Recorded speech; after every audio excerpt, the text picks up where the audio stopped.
नमस्कार, मैं Uday Shankar. News bioscope में आप सबों का स्वागत है। महत्वपूर्ण जानकारी ये सामने आ रही है कि राष्ट्रपति द्रौपदी मुर्मू के दौरे को लेकर बड़ी तब्दीलियां सामने आई हैं। उनका 2 दिवसीय दौरा, झारखंड का जो 2 दिवसीय दौरा था वो 1 दिन का हो गया है। उनका देवघर दौरा भी रद्द हो गया है। अब वो 14 की बजाय 15 तारीख को, 15 नवंबर को सुबह बताया जा रहा है कि रांची एयरपोर्ट उतरेंगी और वहां से सीधे उलीहातू जाने के बाद वो मध्य प्रदेश, जहां एक कार्यक्रम में उन्हें शामिल होना है, वहां के लिए रवाना हो जाएंगी। ऐसे में बड़ा सवाल ये उठ रहा है कि आखिर अंतिम वक्त में उनके दौरे में यह तब्दीली क्यों आई है, उनके कार्यक्रम में तब्दीली क्यों आई है। कई सवाल सामने उठ रहे हैं कि आखिर क्या वजह हो सकती है कि द्रौपदी मुर्मू ने अपना कार्यक्रम या राष्ट्रपति का कार्यक्रम अंतिम वक्त पर बदला गया है। जी मदन, क्या कुछ जानकारी सामने आ रही है? बिल्कुल, देखिए, आधिकारिक रूप से इसकी पुष्टि नहीं हुई है, लेकिन जो सूत्रों के हवाले से जानकारी मिल रही है उसमें यह है कि 2 दिवसीय कार्यक्रम अब 1 दिवसीय हो चुका है। पहले 14 नवंबर को राष्ट्रपति द्रौपदी मुर्मू को देवघर पहुंचना था, फिर बाबा बैद्यनाथ का पूजा पाठ कर फिर रांची पहुंचकर रात्रि विश्राम यहां होना था।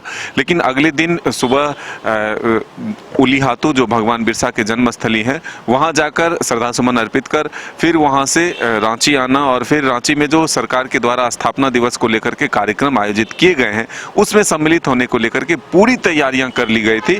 अगर आप देखें तो रांची से लेकर के खूंटी तक पूरी व्यवस्था प्रशासनिक रूप से कर ली गई थी और कई तरह के सुरक्षा के दृष्टिकोण से नए प्रयोग भी किए गए थे। हजारों की संख्या में पुलिस बल तैनात किए गए। सबसे महत्वपूर्ण कार्यक्रम अगर माने जा रहे थे तो उलीहातू में, और दूसरा कार्यक्रम जो था उसमें ये मोराबादी मैदान में। मुख्यमंत्री हेमंत सोरेन पहले कुछ दिन पहले जब 3 तारीख को ईडी ने उनको समन भेजा था पूछताछ के लिए, उस दिन जब वो अपने कार्यकर्ताओं को संबोधित कर रहे थे, उस दिन भी वो उन्होंने अनाउंस किया था कि राष्ट्रपति द्रौपदी मुर्मू को हमने मुख्य अतिथि के तौर पर इनविटेशन दिया और वो आमंत्रण स्वीकार भी कर चुके हैं। तो एक बड़ा कार्यक्रम का आयोजन इस मोराबादी मैदान में हो रहा था। सरकार के द्वारा कई योजना जो हाल के दिनों में कैबिनेट से पास हुए, उस योजनाओं का लॉन्चिंग एक तरह से कहें तो उसी मंच से होना था। कई नीतियां भी उस मंच से घोषणा किए जाने थे।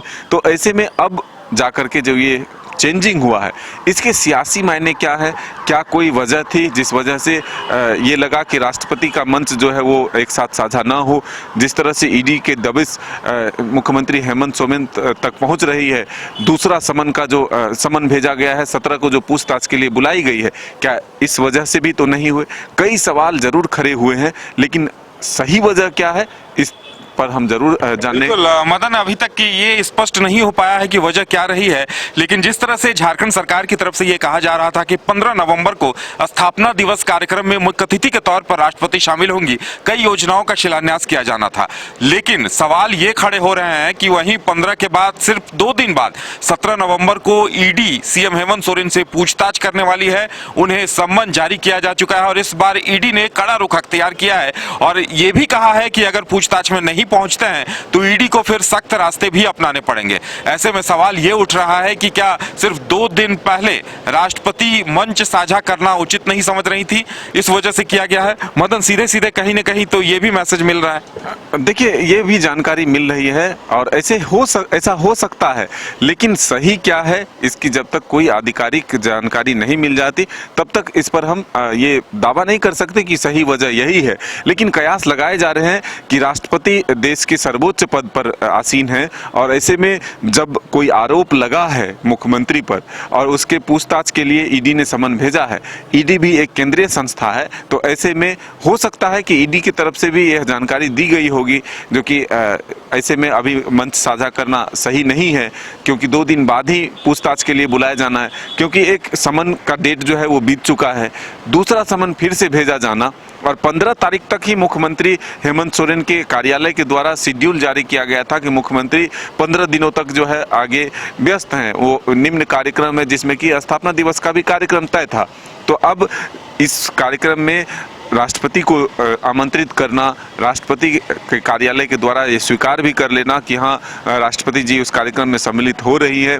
विभिन्न योजना का प्रारूप तैयार हुआ, जिसमें हमने आपको पहले भी बताया कि 4 योजनाओं का वहाँ से लोग सीधे शुरुआत करना था। तो ऐसे में अब आखिरी वक्त में जो ये परिवर्तन हुआ है, सारी तैयारियां होने के बाद इसके जरूर कई मायने निकलते हैं। बिल्कुल देखने वाली बात यह है, क्योंकि चूंकि ये पहला दौरा था, वो यहाँ की राज्यपाल रह चुकी हैं और अब राष्ट्रपति बनने के बाद ये उनका पहला दौरा था। उनके लिए विशेष स्वागत सत्कार की तैयारियां की जा रही थी, पूरे शहर की तस्वीर बदली जा रही थी। ऐसे में अब उनका रूट क्या होता है, सवाल ये भी उठ रहा है कि क्या वो एयरपोर्ट से ही सीधे उलीहातू के लिए रवाना हो जाएंगी, क्या वो उलीहातू के बाद सीधे मध्य प्रदेश चली जाएंगी। इसके लिए इंतजार करना होगा जब तक उनका फाइनल शेड्यूल सामने नहीं आ जाता है, और वजहों को लेकर कयास लगने का दौर भी तभी रुक पाएगा जब पूरी स्थिति स्पष्ट हो पाएगी। फिलहाल हमारे साथ इतना ही, हमें दीजिए इजाजत और आप देखते रहिए न्यूज़ बाइस्कोप। नमस्कार।